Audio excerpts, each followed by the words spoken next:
Shamarran biyya Arabaa jecha namaa obsitee galma keetiif kaattaa guyyaan ni darba jettee hambaa namaa nyaattaa kaayyoo keetiif cabdee oduu namaa baattaa ofii dugda nyaattee gaarii namaaf laattaa jecha namaas baattee dachaaf gaara fiigdaa namatti hin himattu ofii keessatti dhiigda. Maatii kee irraa baatee maatii keetiif yaadda dhukkubbii kee obsitee ciniinnatti yaadda. Gaaf tokko naaf darba jettee mana namaa keessa gugguufta bu'aa ba'ii dachee kana irraa asifachi qabdee urgufta. Wanti ati yaaddu hunduu kaayyoo fegeree qabdi bara jiraattu hundumaa hin kutatin abdii.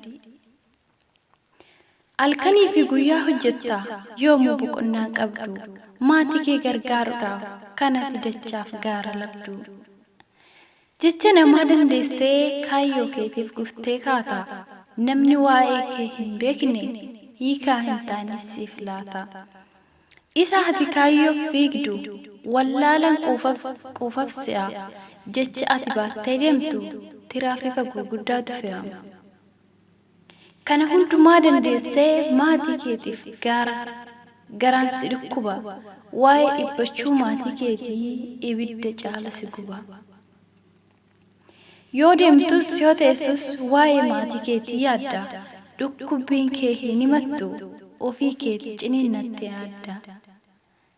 Jireenya dachee moo'uuf waan hunduma obsitanii yaaddoo maatii keessanii suura ilaaltanii obsitanii.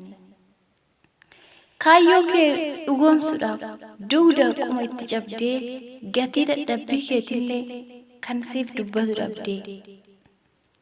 Maatii kee gargaaruuf gammoojjii keessa lootee humna ijoollummaa dafqa mana madaamii goote. Jaalallee koo warra taatan shamarree biyya Arabaa onnee koo irraa fuudheen dhugaa rabbisanii kan kataban. Galatooma baay'ee si jaaladha. Kan si waliin ture ayina yuutuubidha. Ashama harka fuunee akkam jirtu hordoftoonni ayina yuutuubii akkam nagaa keessanii iddoo jirtanitti nageenya firaarri waaqayyoo isiniif haa baay'atu nagaa bakka nagaan dhuftanii